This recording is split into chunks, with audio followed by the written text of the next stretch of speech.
Hello दोस्तों, स्वागत है आपका हमारे YouTube channel Amit Aryan school में। तो दोस्तों, हमने कल भारत की नदियों में से सिंधु नदी तंत्र तथा ब्रह्मपुत्र नदी तंत्र दो पढ़ लिए थे तथा आज हम गंगा नदी तंत्र पढ़ने जा रहे हैं। तो दोस्तों, इसको हम अच्छे से डायग्राम की सहायता से पढ़ेंगे। आप ध्यान से देखते रहना, पूरी वीडियो में बने रहना, आपको ये वीडियो में ही याद हो जाएगा। जहाँ जहाँ मैप की ज़रूरत है हम मैप से समझेंगे और जहाँ हमें ट्रिक की ज़रूरत पड़ेगी तो हम वहाँ पर ट्रिक से समझेंगे। तो दोस्तों, कल हमने हिमालय से जो नदियाँ निकलती हैं उसमें से दो नदियाँ पढ़ ली थी। तो आज हम गंगा नदी के बारे में पढ़ते हैं जो बहुत ही इम्पोर्टेंट है। चलिए शुरुआत करते हैं। तो डायग्राम के से पढ़ने से पहले हम कुछ इम्पोर्टेंट फैक्ट हैं जो गंगा नदी के बारे में हैं वो हम पढ़ लेते हैं। तो गंगा नदी भारत की सबसे लंबी नदी है, ये आप सभी जानते होंगे, जिसकी लंबाई 2525 किलोमीटर है, यानी कि 2525 किलोमीटर है। गंगा नदी दो देशों से होकर गुजरती है, एक भारत और एक बांग्लादेश, और उसके बाद यह बंगाल की खाड़ी में गिर जाती है। तो दोस्तों, ऐसे तो इसकी सहायक नदियां नेपाल से भी निकलती हैं, लेकिन ये तो सिर्फ भारत, जो गंगा नदी जो तो सिर्फ भारत में ही बहती है।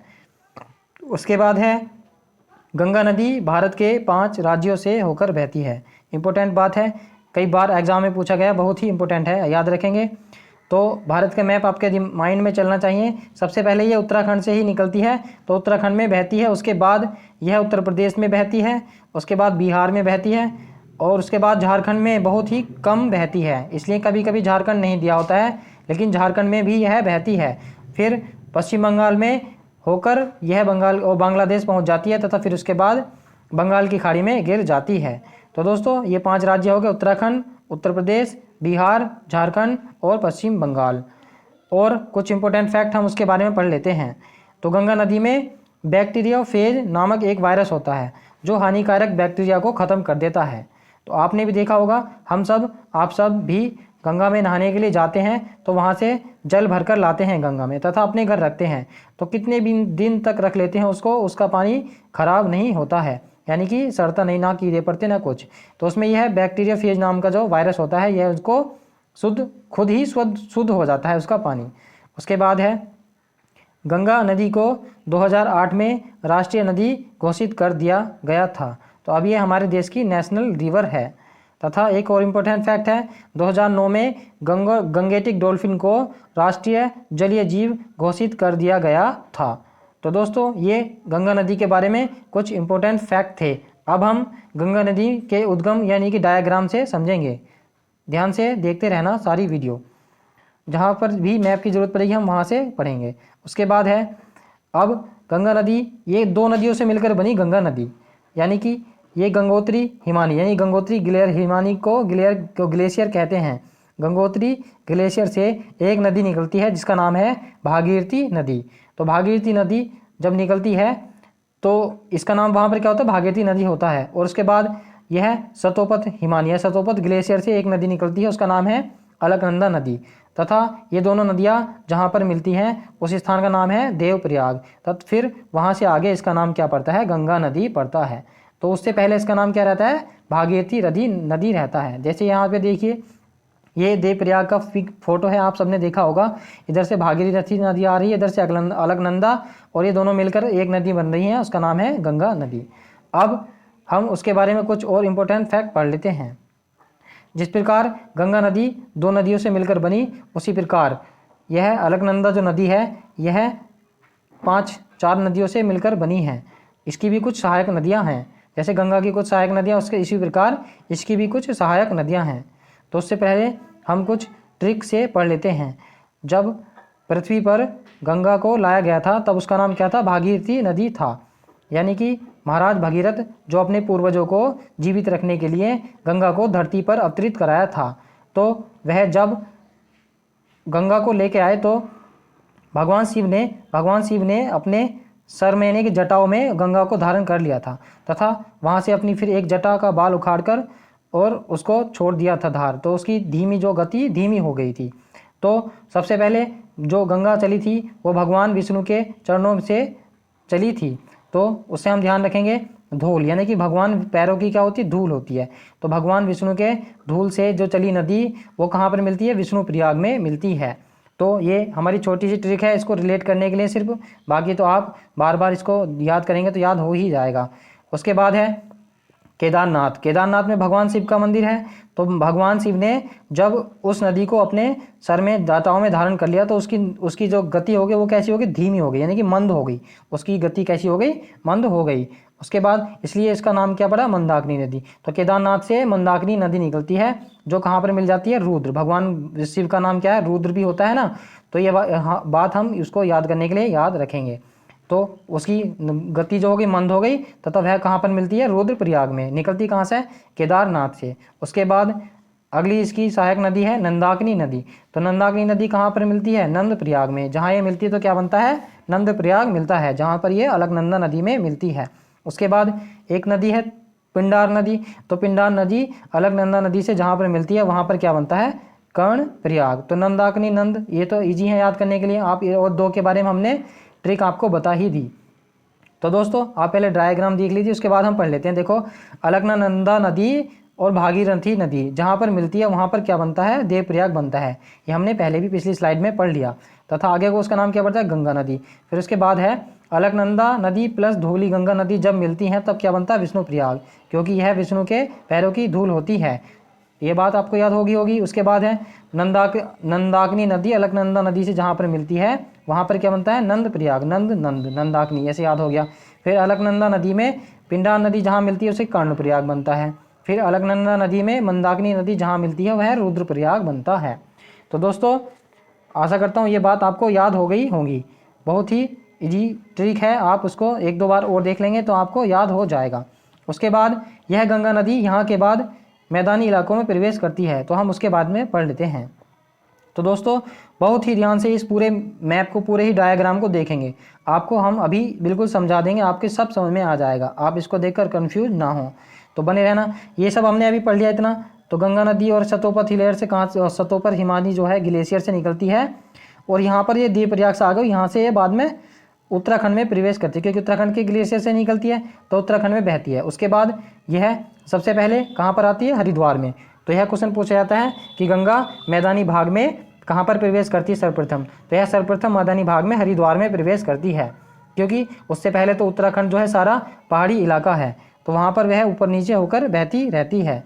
तो वह हरिद्वार में प्रवेश करती है। हरिद्वार के बाद यह फिर यहाँ से आगे, ये तो हो गया हरिद्वार यूके उत्तराखंड। उसके बाद में यह उत्तर प्रदेश में प्रवेश कर जाती है।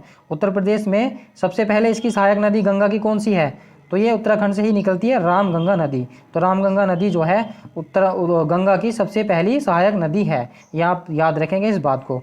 तो यह कहाँ पर मिलती है, उत्तर प्रदेश के कन्नौज जिले में यह गंगा नदी से मिल जाती है। उसके बाद जहाँ अब हम जो यमुना नदी को पढ़ लेते हैं। तो गंगोत्री ग्लेशियर से तो गंगा नदी निकलती है, तथा बंदरपूछ में यमुनोत्री ग्लेशियर से निकलती, ग्लेशियर से यमुना नदी। तो यमुना नदी ऐसे निकलती हुई यहाँ से गंगा के साथ साथ चलती हुई यह प्रयागराज में आकर गंगा से मिल जाती है। प्रयागराज में आकर गंगा से मिल जाती है। तो उसी तरह जिस तरह गंगा की कुछ सहायक नदियां हैं, तो उसी प्रकार यमुना की भी कुछ सहायक नदियां हैं। तथा यह पूछा जाता है कि गंगा की सबसे लंबी सहायक नदी कौन सी है। तो गंगा की सबसे लंबी सहायक नदी जो है यमुना नदी है। तथा इस नदी को क्या कहते हैं, कालिंदी नदी भी कहा जाता है। यमुना नदी को कालिंदी नदी भी कहा जाता है। हम रिवीजन करेंगे आगे, आप टेंशन ना लो बिल्कुल भी। और उसके बाद हम कुछ प्रीवियस ईयर क्वेश्चन भी ट्राई करेंगे, आप ध्यान से देखते रहना पूरी वीडियो। उसके बाद है यमुना नदी की भी कुछ सहायक नदियां हैं। तो पहली नदी कौन सी है, चंबल नदी, जो मध्य प्रदेश के इंदौर से निकलती है, तथा यह भी यमुना की सबसे लंबी सहायक नदी है। जिस प्रकार यमुना गंगा की सबसे लंबी सहायक नदी है, उसी प्रकार चंबल नदी यमुना की सबसे लंबी सहायक नदी है। तथा उसके बाद दूसरी नदी आती है बेतवा। बेतवा नदी कहाँ से निकलती है, विंध्या पर्वत से। ये भी कहाँ से, मध्य प्रदेश से निकलती है, तथा यह भी यमुना नदी में मिल जाती है। फिर उसके बाद है केन नदी तीसरी। तो यह कहाँ से निकलती है, कैमूर पहाड़ी, मध्य प्रदेश की। ये तीनों नदियाँ कहाँ से निकलती हैं, मध्य प्रदेश से निकलती हैं, तथा ये यमुना में मिल जाती हैं। तो यमुना की तीन सहायक नदियाँ ये हो गई, और एक और है सिंध नदी भी, सिंधु नहीं सिंध नदी। यह भी यमुना की सहायक नदी है तथा यह कहाँ पर, प्रयागराज में गंगा के साथ मिल जाती है। तो यहाँ प्रयागराज में 3 नदियाँ मिलती थी, गंगा, यमुना, सरस्वती। तो सरस्वती तो अब यह विलुप्त हो चुकी है, वह अंडरग्राउंड है, लेकिन यमुना और गंगा को हम देख सकते हैं। तो दोस्तों हमने 2 सहायक नदियाँ पढ़ ली गंगा की, अब तीसरी सहायक नदी पढ़ते हैं। कौन सी है? गोमती नदी। तो यह गोमती नदी जो है पीलीभीत जिले, उत्तर प्रदेश के पीलीभीत से फुलहर झील से निकलती है। तो दोस्तों ज़्यादातर तो नदियाँ निकलती हैं पठारों और हिमालयों से निकलती हैं, लेकिन यह एक इकलौती नदी है जो प्लेन एरिया से यानी कि समतल मैदान से निकलती है तथा एक झील से निकलती है। तो यह क्वेश्चन भी एग्जाम में पूछा जा चुका है। तो यह कहाँ मिलती है? गोमती नदी गाजीपुर में आकर, उत्तर प्रदेश के गाजीपुर में आकर मिल जाती है। तथा एक और इम्पोर्टेंट बात, उत्तर प्रदेश की राजधानी जो लखनऊ है वह भी गोमती नदी के किनारे पर बसी है। तो हमने 3 नदियाँ पढ़ ली, कौन कौन सी? रामगंगा, यमुना, गोमती। गोमती के बाद आती है घाघरा नदी। तो घाघरा नदी कहाँ से आती है? नेपाल से आती है, इसलिए हमने ऊपर यहाँ पर नेपाल लिख दिया है। तो नेपाल में 2 नदियाँ छोटी छोटी, एक काली एक कर्णाली, ये 2 नदियाँ आपस में मिलकर घाघरा नदी बनाती हैं। तो काली नदी को भारत में शारदा नदी के नाम से जाना जाता है तथा कर्णाली नदी को भारत में घाघरा नदी के नाम से जाना जाता है। तो घाघरा नदी आप आगे चलकर ये मिलकर घाघरा नदी बन जाती है तथा बिहार में आकर यह छपरा के आसपास यह गंगा में मिल जाती है। तो हमने 3 नदी पढ़ ली ऊपर से। रामगंगा ऊपर से मतलब है बाईं तरफ, जब ऐसे नदी चलेगी तो ऊपर क्या होगा? जब ऐसी नदी चलेगी ऊपर से तो ऊपर होगा इसका बायां और नीचे क्या होगा? दायां, क्योंकि सीधा हाथ उधर पड़ेगा ना उसका, ऐसे उस तरह से। तो हम इस बात को ध्यान रखेंगे। तो बाएं तरह की कौन सी हो गई? रामगंगा, गोमती और घाघरा, हमने 3 पढ़ ली। उसके बाद एक नदी है सीधी जाकर जो गंगा में मिल जाती है, कहाँ से? दाईं तरफ से, दाईं तरफ से सीधी जाकर बिना किसी सहायक नदी के गंगा में मिल जाती है पटना के आसपास। तो यह कौन सी नदी है? सोन नदी। तो यह कहाँ से निकलती है? अमरकंटक की पहाड़ी से निकलती है। तो यह इंपॉर्टेंट फैक्ट है, आप इसको याद रखेंगे। उसके बाद है एक नदी निकलती है नेपाल से, गंडक नदी। तो गंडक नदी जो है यह भी आकर सीधी नेपाल से आकर सोनपुर के आसपास बिहार में गंगा में मिल जाती है। तो यह भी याद रखेंगे। उसके बाद है कोसी नदी। कोसी नदी जो है यह भी नेपाल से आकर बिहार के आसपास भारत में मिल जाती है, गंगा में मिल जाती है, गंगा में मिल जाती है। तथा आप एक बात इसे याद रखेंगे, कोसी नदी को बिहार का शोक कहा जाता है क्योंकि यह अपने रास्ते बदलने के लिए बहुत ही कुख्यात है। यानी कि अभी यहाँ से बह रही है तो अगली बार यहाँ से बह सकती है, क्योंकि ऊपर से ढाल ज़्यादा होता है ना। तो इसी प्रकार बिहार में प्रत्येक वर्ष ज़्यादा बाढ़ आती हैं, इसलिए कोसी नदी को बिहार का शोक कहा जाता है। आप सभी इस बात को याद रखेंगे, कुछ जानते भी होंगे, कुछ याद रखेंगे। उसके बाद सबसे आखिरी नदी, सहायक नदी कौन सी है? महानदी है, जो यह पश्चिम बंगाल के दार्जिलिंग की पहाड़ियों से निकलती है, महानंदा नदी। तथा फरक्का बैराज के आसपास पश्चिम बंगाल में आकर यह गंगा से मिल जाती है तथा वहीं पर क्या बनता है? फरक्का बैराज बनता है। तो याद रखेंगे यह गंगा की सबसे अंतिम सहायक नदी है, पूर्वी सबसे अंतिम सहायक नदी है। तथा सबसे पहली कौन सी थी? रामगंगा नदी, जो उत्तराखंड से निकलती थी। उसके बाद यह नदी पश्चिम बंगाल में 2 धाराओं में फट जाती है। कौन सी? एक बन जाती है हुगली, जो पश्चिम बंगाल में चली जाती है।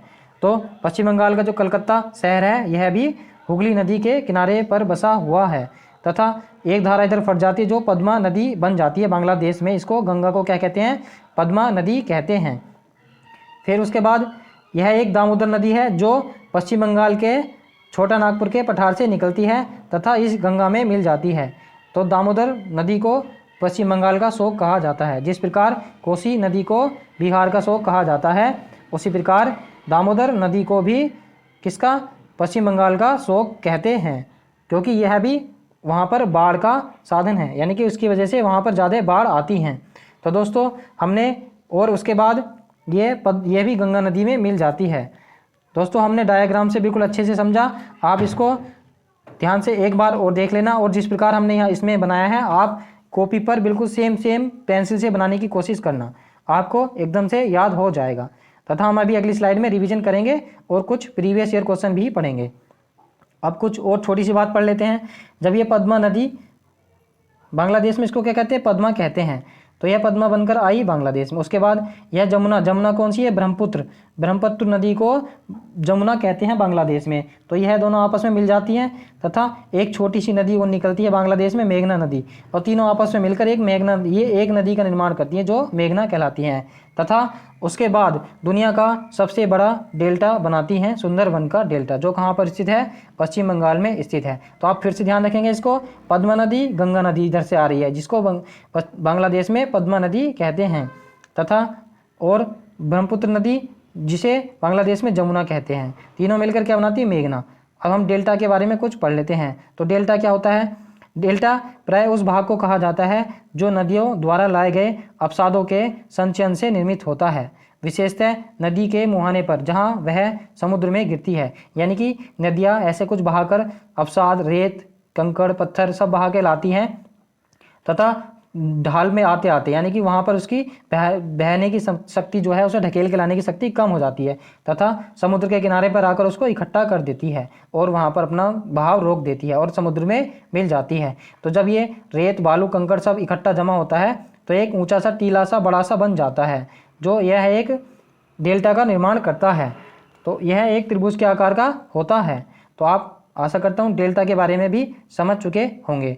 अब हम इसके बारे में कुछ इंपॉर्टेंट फैक्ट पढ़ लेते हैं, जो बहुत ही इंपॉर्टेंट लाइन है, जो बार बार एग्जाम में रिपीट होकर पूछी जाती हैं। उसके बाद हम पढ़ते हैं अलकनंदा तथा भागीरथी के संगम को क्या कहते हैं। तो हमने बताया था शुरू में, जहाँ पर ये दोनों नदियाँ मिलती हैं उसको गंगा नदी बन जाती हैं उससे आगे, तथा ये कहाँ मिलती हैं? देवप्रयाग में मिलते हैं। दूसरी बात, गंगा की पहली सहायक नदी कौन सी है? रामगंगा। हमने बताया था गंगा की पहली सहायक नदी रामगंगा है। उसके बाद है गंगा की आखिरी सहायक नदी कौन सी है? तो सबसे लास्ट में जो है महानंदा है, ये हमने आपको बता दिया था डायग्राम में। फिर है गंगा की सबसे लंबी सहायक नदी कौन सी है? तो यमुना नदी गंगा की सबसे लंबी सहायक नदी है। फिर है गंगा नदी कहाँ से मैदानी क्षेत्र में प्रवेश करती है? तो इसका राइट आंसर है हरिद्वार। ये बात भी हमने आपको नोट करके बता दी थी कि ये इंपॉर्टेंट है। फिर है गंगा नदी के तट पर बसे प्रमुख शहर कौन कौन से हैं? प्रयागराज, वाराणसी, कानपुर, पटना। वैसे तो और भी बहुत सारे हैं, लेकिन ये उत्तर प्रदेश के ज़्यादातर इन्होंने इसमें नोट कर दिए। उसके बाद है हुगली नदी के तट पर कौन सा शहर बसा है? तो कोलकाता जो है हुगली नदी के तट पर बसा है, जो गंगा का एक धारा पाकिस्तान में पश्चिम बंगाल में कट जाती है, जिसको हुगली बोला जाता है। फिर है गंगा और ब्रह्मपुत्र की संयुक्त जलधारा बांग्लादेश में क्या कहलाती है? तो हमने बताया था ये दोनों ऐसे नदियाँ मिलकर ब्रह्मपुत्र और गंगा मेघना बन जाती हैं। फिर है बिहार का शोक किसको कहा जाता है? कोसी नदी को। ये हमने आपको दो बार बता दिया था। बंगाल का शोक किसे कहते हैं? दामोदर नदी को। गंगा की सहायक नदी जिसका उद्गम स्थल मैदानी भाग से है, तो हमने बताया था यह उत्तर प्रदेश के पीलीभीत जिले से फुलहर झील से निकलती है। कौन सी? गोमती नदी। तो दोस्तों इसको याद करने की ऊपर से हमने तो किस तरीके से याद करा था? RGG और KM, ये जो हैं RGG KM, ये ऊपर की सहायक नदियां हैं गंगा की।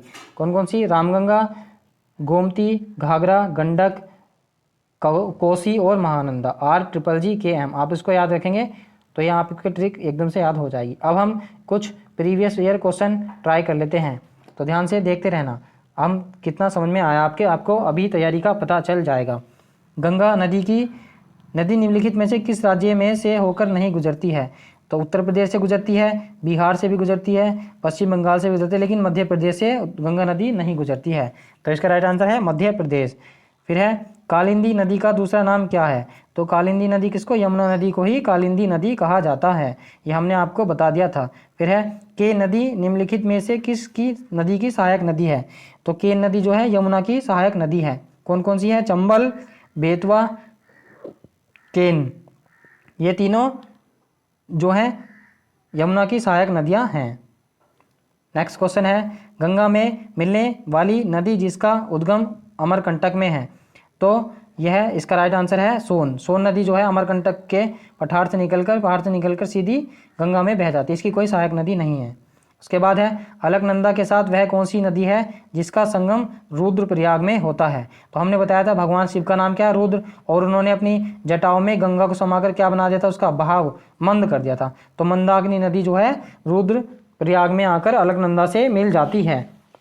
उसके बाद है गंगा की सबसे लंबी सहायक नदी कौन सी है? तो गंगा की सबसे लंबी सहायक नदी यमुना नदी है, ये हमने पढ़ लिया था। उसके बाद है यमुना नदी का नाम क्या है? तो यमुना नदी का नाम क्या है? कालिंदी, हमने पिछली क्वेश्चन में भी पढ़ लिया था। ये कई बार एग्जाम में पूछे जा चुके हैं क्वेश्चन, हमने मोस्ट उठाए हैं। फिर है बिहार का शोक किस नदी को कहा जाता है? तो बिहार का शोक जो है कोसी नदी को कहा जाता है। नेक्स्ट क्वेश्चन, बंगाल का शोक किस नदी को कहा जाता है? तो बंगाल का शोक जो है दामोदर नदी को कहा जाता है, बंगाल का शोक। फिर है नेक्स्ट क्वेश्चन, दामोदर नदी कहाँ से निकलती है? तो दामोदर नदी छोटा नागपुर के पठार से होकर निकलती है। नेक्स्ट क्वेश्चन, निम्नलिखित में से कौन सी नदी यमुना में नहीं मिलती है? तो चंबल, बेतवा, केन, ये तीनों मिलती है, लेकिन सोन नदी ये नहीं मिलती है। तो इसका राइट आंसर क्या है? इसका राइट आंसर है सोन नदी। नेक्स्ट क्वेश्चन, अलकनंदा और धौलीगंगा का संगम कहाँ होता है?